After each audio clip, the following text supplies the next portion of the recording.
Welcome back, everyone, to Wednesday Inspirational Book Lounge. I'm your host, Anna Murby. Today's guest is Hubert Carl. Hubert and Diane Carl were married for 45 years. They both were involved with ministering to the deaf before they met. After graduating from Sacramento Bible Institute in the early 1980s, they worked with biblical ministries worldwide for almost 20 years. During that time, they spent 10 years in Los Angeles, living in an apartment complex set up for meeting the needs of the deaf-blind. They went on to minister in a deaf church near Sacramento. Diane battled cancer for 30 years, and the Lord used her sickness to lead many people to himself. She was taken home to be with the Lord on July 13th, 2024. Hubert is also a published writer on marriage counseling. Enjoy this week's installment of 10 Famous Evangelists, read by Hubert Carl.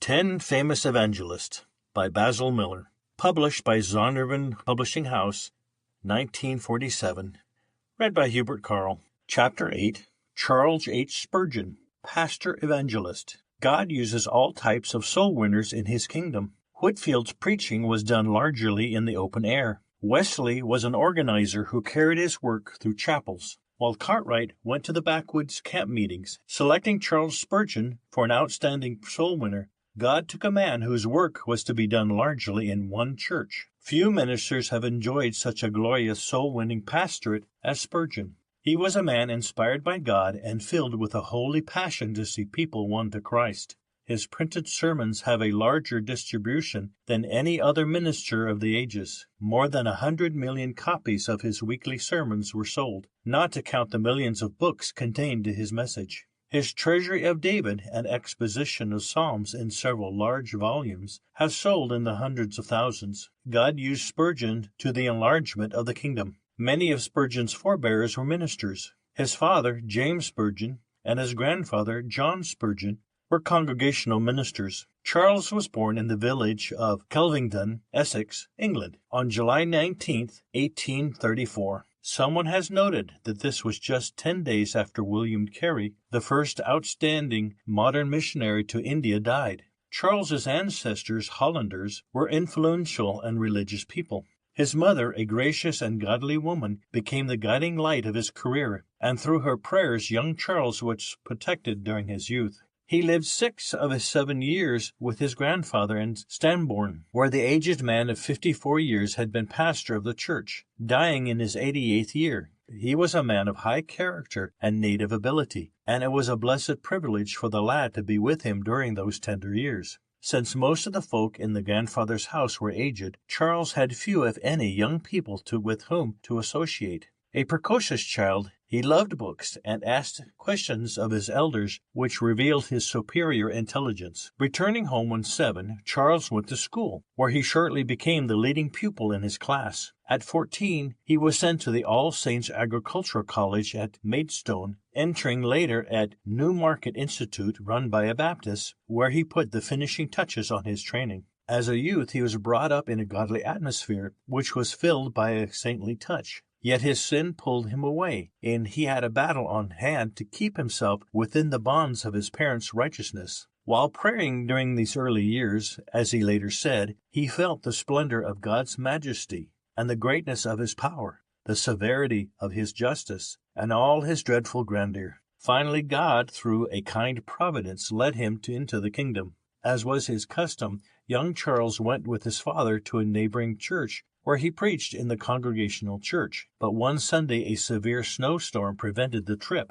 and his godly mother suggested, "You had better go to the Primitive Methodist Church." Consequently, he went, and on arriving he found a cold and bare building, with a dozen or so people around the stove, the minister even failing to appear. A thin-looking, as Spurgeon described him, visiting pastor took the pulpit, and read his text, "Look unto me, and you will be saved, all the ends of the earth." The preacher proved to be God's man for the occasion, and with a small congregation present, he directed his message to each one. He sensed through the Holy Spirit that Charles was spiritually troubled, and he spoke to the lad, bringing the text home personally to his soul. "Look to Christ," said the minister. Look unto me. I'm sweating great drops of blood. I'm hanging on the cross. Look to me. I ascend to heaven. Look to me. Continuing, he said, Young man, you look very miserable. Look to Jesus Christ. Look, look. You have nothing to do but look and live. And Charles looked to Jesus, as he tells us, shortly to have the dark clouds rolled away.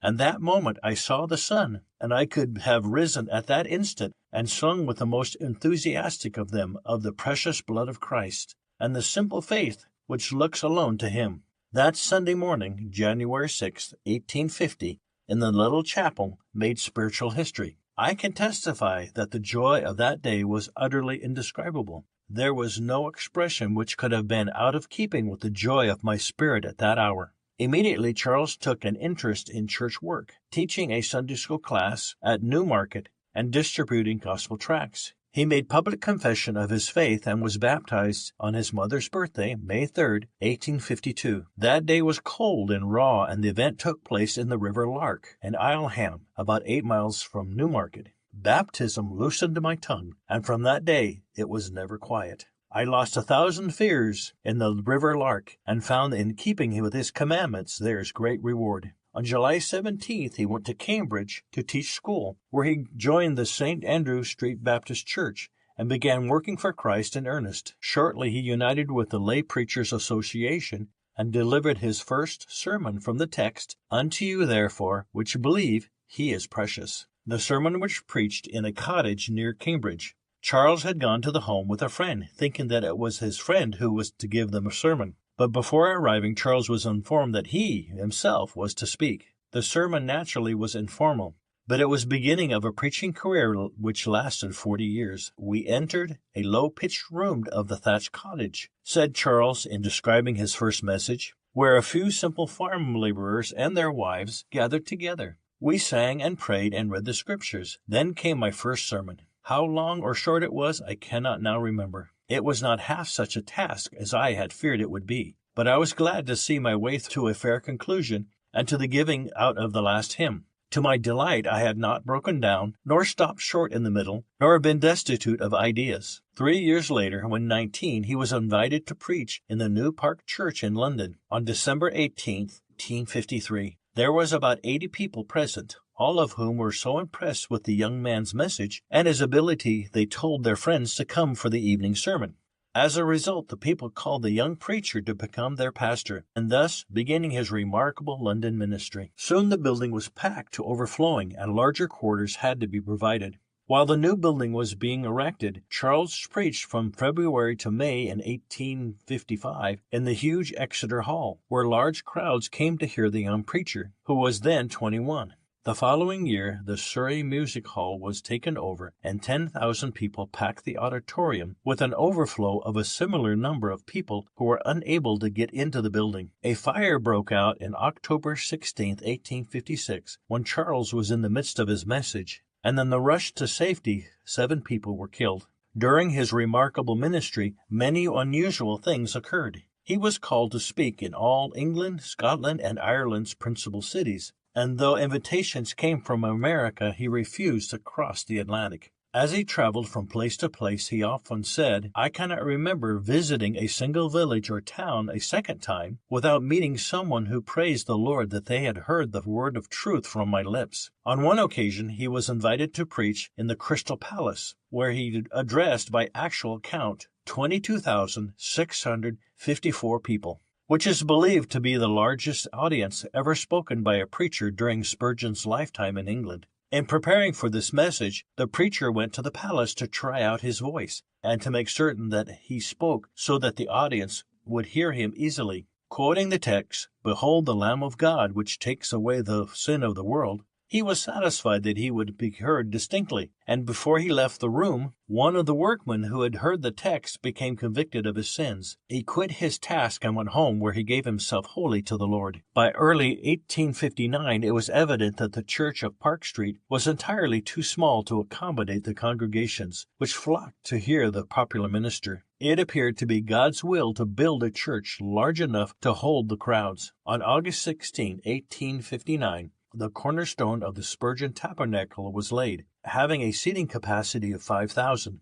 3,000 people attended the ceremonies, and it was not long until God enabled the minister to raise enough money to dedicate it debt-free. Under the foundation, symbolic of Spurgeon's belief and work, were placed a Bible, a hymn book, a declaration of faith, a declaration of the deacons, and the program of the day's events. At the evening service, the Lord Mayor of London was the presiding officer. The Metropolitan Tabernacle was opened March 19, 1861, and had the largest seating capacity of any church in the city. Spurgeon at that time was 27 and had been specially blessed of God. Many were the souls won to the Master during Spurgeon's long ministry at the Tabernacle. Speaking at a prayer meeting on May 26, 1890, he said, "There has not been a single day but that I have heard of 2, 3, or 4 having been converted, and that not but for 1, 2, or 3 years, but for the last 10 years. He also testified that there was not a single seat in the auditorium where a soul had not been converted during his ministry. When he took the church, the membership stood at 232.